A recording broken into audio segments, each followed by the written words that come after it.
Hola amantes del terror, estamos aquí de vuelta en Gloria y Majestad. En esta ocasión, les traemos 3 historias impactantes reales sobre asesinos. Serán 15 años y un día de internación en dependencias del Hospital Psiquiátrico Dr. Philip Pinel, los que deberá cumplir un hombre que fue condenado por el Tribunal Oral de Temuco de Chile como autor del delito de parricidio, por asesinar a su padre con un martillo. Se trata de Henry Giovanni Aravena Lechkus, de 27 años, quien fue declarado inimputable por enajenación mental, por padecer de esquizofrenia. La fiscal Magna Gómez acreditó en el juicio que hechos ocurrieron 30 de enero de 2014, aproximadamente las 16:45 horas, en el interior de un domicilio de la Villa Trianon, cuando el condenado atacó con un martillo a su padre, Henry Aravena Fernández de 60 años, causándole heridas mortales en el cráneo. Si bien no declaró en el juicio, por ser inimputable, la justificación que entregó a un psiquiatra del servicio médico legal que lo examinó es que le molestaba el ruido que éste realizaba con su trabajo. La justificación es que lo tenía aburrido. El papá se dedicaba a labores de artesanía, efectuaba estos canástitos que se ponen con flores en el cementerio, y a él le molestaba mucho el martilleo. Él entendía que su padre lo provocaba con ese martilleo, por lo tanto le quitó el martillo y terminó matándolo con esta herramienta, explicó la fiscal. Se estableció que Henry Aravena padecía una esquizofrenia que fue diagnosticada cuando tenía 18 años, pero tuvo mala adherencia al tratamiento ambulatorio. Estuvo hospitalizado un par de veces, lo estabilizaban, pero las crisis de esquizofrenia se fueron volviendo más agudas durante el último tiempo, lo que hizo que finalmente cometiera algunos delitos como violencia intrafamiliar y terminara dando muerte a su padre, indicó la persecutora Magna Gómez. La fiscalía pudo probar en el juicio que la libertad de Henry Giovanni Aravena Lechkus resultaba peligrosa tanto para la sociedad como para él mismo, por lo que el tribunal lo condenó a una medida de seguridad de internación definitiva en el hospital, por un período de 15 años y un día, en el Hospital Psiquiátrico Dr. Philip Pinel, ubicado en la comuna de Putaendo. Nació en Madrid el 24 de mayo de 1954, criado en una zona de chabolas a 200 metros del cementerio de la Almudena. Demostró ser un niño reservado y solitario, que le gustaba pasearse por los nichos durante la noche. También es característico de su personalidad su poca formación, apenas fue a la escuela, y con una precaria salud.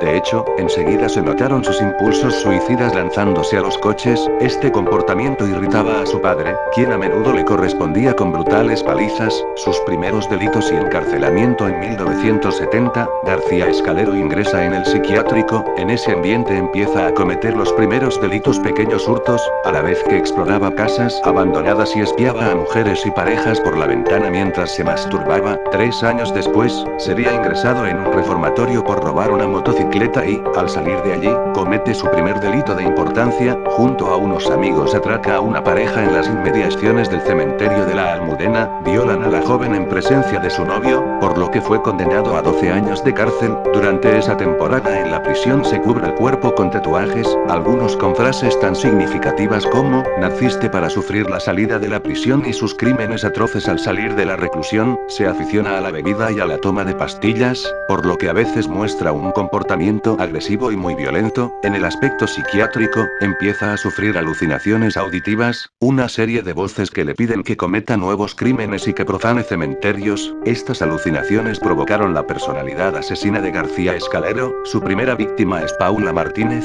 una prostituta toxicómana con la que contacta en la calle Capitán Aya, de Madrid. En agosto de 1987, Paula aparece en las afueras de Madrid decapitada y calcinada. A partir de aquí subiría la brutalidad de los crímenes y sus actitudes asesinas son cada vez más atroces. García cose los cuerpos a cuchilladas por la espalda, les machaca el cráneo con piedras o los decapita sin más. A algunos incluso les saca las vísceras o el corazón con una navaja, de veces incluso probando un bocado de estas partes mutiladas. Posteriormente, para borrar el rastro, quemaba lo que quedaba de los cadáveres y les cortaba las yemas de los dedos. A la vez que asesinaba, la combinaba con actos de necrofilia, profanando las tumbas de los cementerios. De vez en cuando saltaba las tapias del cementerio de la Almudena y rompía algún nicho, sacaba los cuerpos de la fosa y abusaba de ellos sexualmente. Los asesinatos de García se seguirían sucediendo. En marzo de 1989, un mendigo llamado Ángel aparece semidecapitado y con las yemas de los dedos amputadas.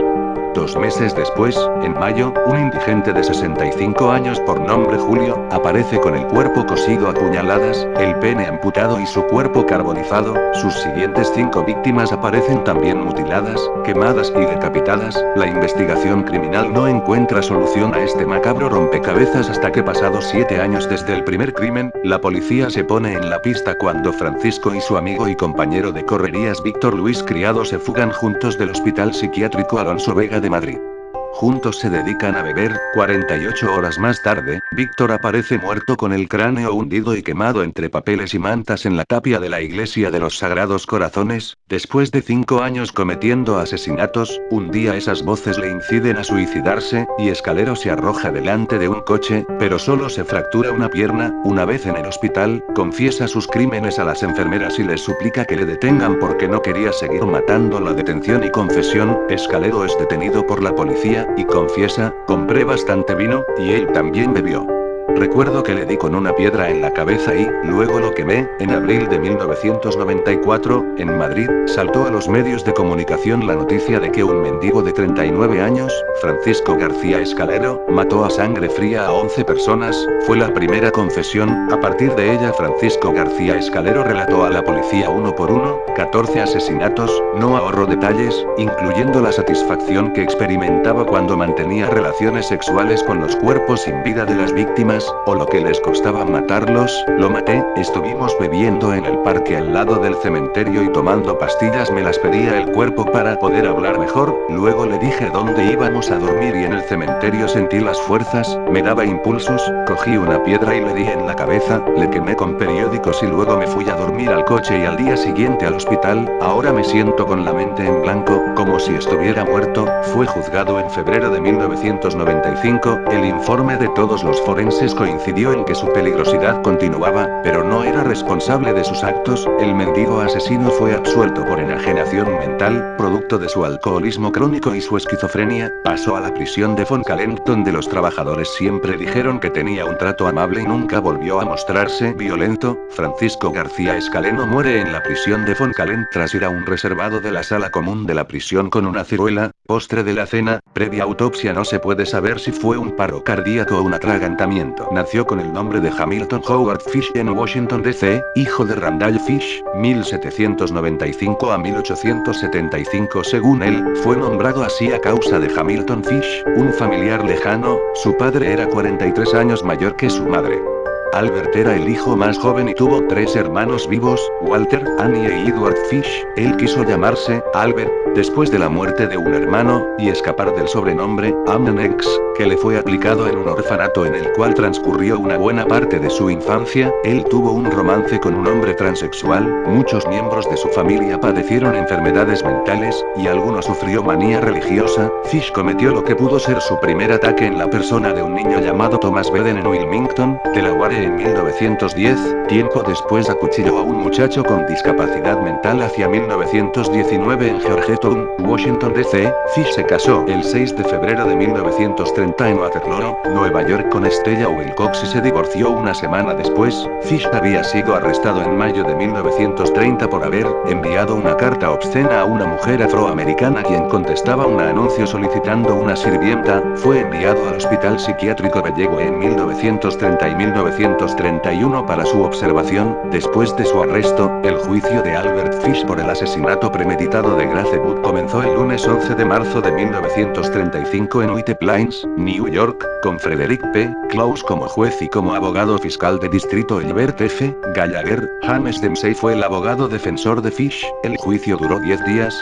Fish alegó locura y clamó el haber escuchado voces de Dios ordenándole matar a los niños. Numerosos psiquiatras testificaron acerca de los fetichismos sexuales de Fish, incluyendo coprofagia, urofilia, pedofilia y masoquismo, pero existía desacuerdo en determinar cuál de ellos signaba la locura de Fish. El jefe experto de la defensa Frederick Wertham, un psiquiatra especializado en desarrollo infantil y que realizaba exámenes en las cortes criminales de Nueva York, afirmó que Fish era un demente. Otro testigo de defensa fue Mary Nicholas, hijastra de Fish, con 17 años de edad. Ella describió cómo Fish la instaba a ella y a sus hermanos a juegos que involucraban masoquismo y abuso sexual infantil. El jurado lo encontró cuerdo y culpable, y el juez ordenó su ejecución. Después de ser ser sentenciado, Fish confesó el asesinato de Francis X. MC Donnell, de 8 años de edad, muerto en Staten Island. Francis jugaba en el porche frente de su hogar cerca de Port Richmond, Staten Island, el 15 de julio de 1924. La madre de Francis vio a un anciano, apretando y aflojando sus puños,